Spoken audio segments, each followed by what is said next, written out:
Bismillahirrahmanirrahim. Assalamualaikum warahmatullahi wabarakatuh. Perkenalkan, saya Puri Nur Azizah Pratiwi, mahasiswi Bimbingan Konseling Islam kelas 7C.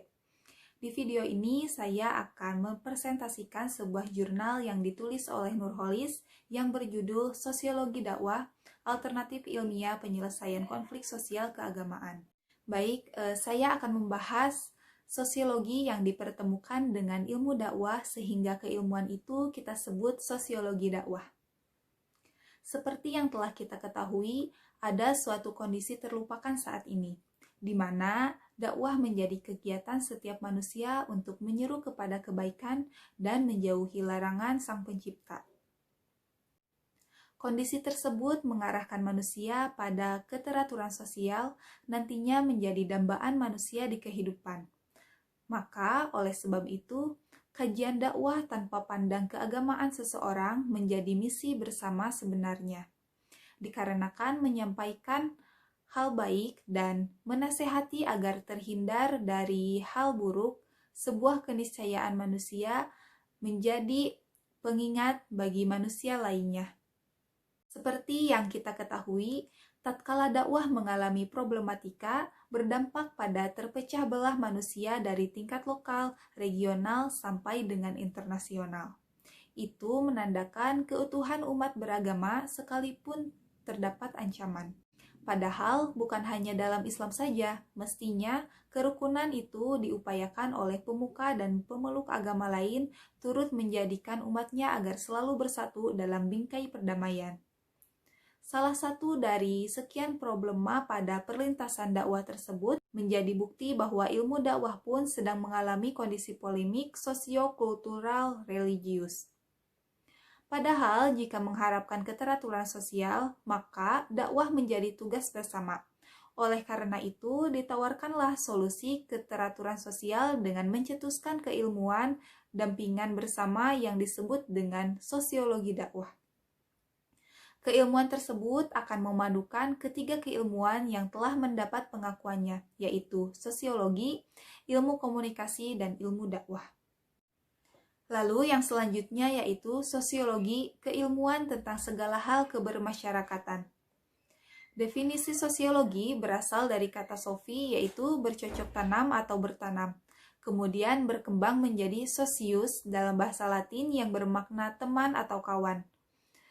Lalu berkembang lagi menjadi sosial yang artinya berteman, bersama, dan berserikat. Jadi secara pemahaman sederhana, maka sosiologi berarti ilmu yang mempelajari tentang pembentukan realitas sosial, dinamika, dan perubahan bagi sekumpulan orang dalam masyarakat. Eksistensi perpaduan sosiologi terhadap kondisi yang mengalami problema sehingga munculnya disiplin ilmu bersama. Maka inilah yang menjadi dasar pijakan bahwa sosiologi menjadi ilmu yang mampu menembus segala hal demi mengupayakan satu kata yang diharapkan menciptakan kedamaian bagi masyarakat, yaitu kesejahteraan. Oleh sebab itu, apabila kajian dakwah yang perlu dipedomani bagi setiap umat beragama pun mengalami problematikanya, itu pertanda kajian dakwah perlu didampingi oleh keilmuan yang mengarahkan pada kesejahteraan.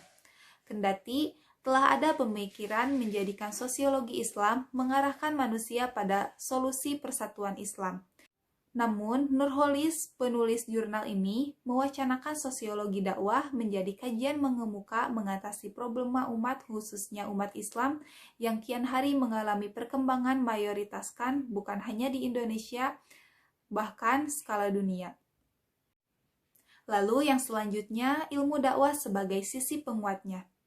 Para pakar menjelaskan secara mendetail bahwa ontologi ilmu dakwah itu mengarahkan pada rentangan sejarah nubuah atau kenabian, menyampaikan sesuatu yang menjadi petunjuk, rahmat dan kabar gembira bagi umat muslim sejak dahulu hingga kini. Bisa ditelusuri dari surat An-Nahl ayat 89. Kemudian perihal epistemologinya, ilmu dakwah bisa ditemukan penjelasannya dalam surat Al-Isra ayat 35 sampai dengan ayat 36. Mengungkapkan bahwa melalui proses empirisnya manusia menemukan apa kebaikan di dunia ini. Dan pada aksiologi, ilmu dakwah menjadi keilmuan yang mesti dipedomani setiap manusia melanjutkan misi penebar perdamaian dan berkasih sayang pada sesamanya. Sejalan dengan dilibatkan persoalan agama ke dalam masalah kajian sosiologi menjadi hal yang sepatutnya terjadi.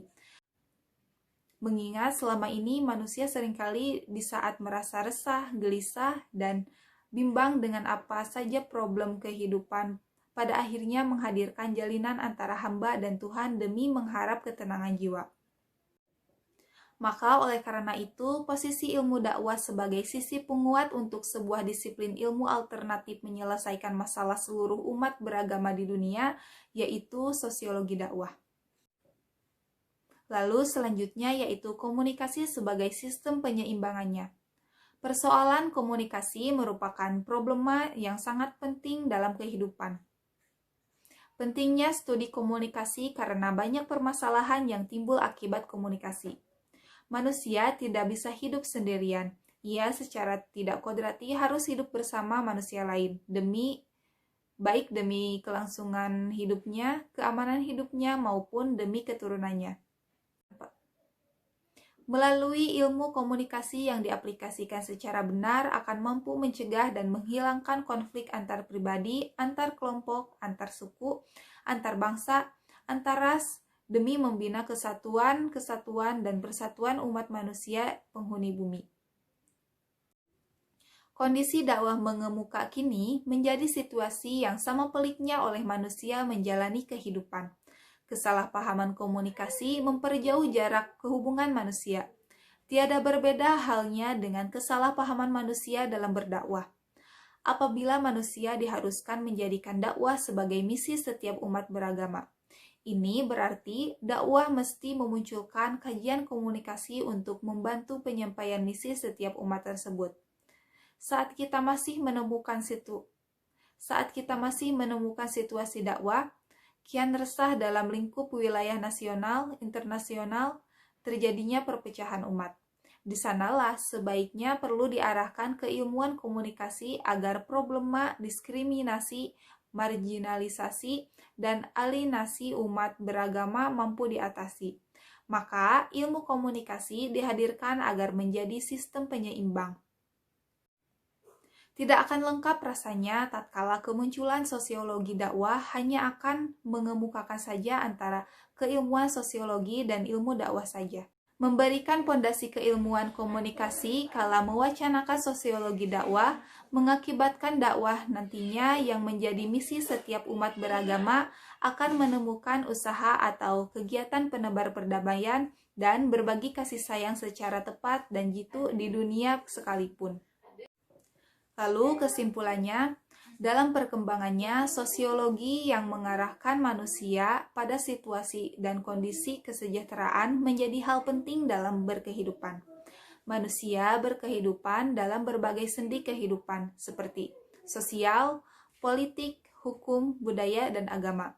Jika saja menemukan problema, diskriminasi, marginalisasi, dan alienasi, maka sudah barang tentu akan mencari keilmuan pendamping demi menemukan kesejahteraan. Untuk saat ini, hanya sosiologi yang menjadi kajian yang tepat mengusahakan kesejahteraan umat manusia. Seperti halnya dakwah menjadi kegiatan setiap manusia penebar perdamaian dan berbagi kasih sayang tidak luput dari polemiknya. Oleh sebab itu, dakwah yang kini menjadi keilmuan dakwah perlu kiranya bersama sosiologi untuk menjawab dakwah yang terkadang sulit dijalankan umat manusia. Pondasi ketiga keilmuan, yaitu sosiologi, ilmu dakwah, dan ilmu komunikasi inilah yang menurut penulis sebagai keilmuan alternatif dalam penyelesaian. Mungkin hanya itu yang dapat saya sampaikan. Kekurangannya mohon dimaafkan. Wassalamualaikum warahmatullahi wabarakatuh.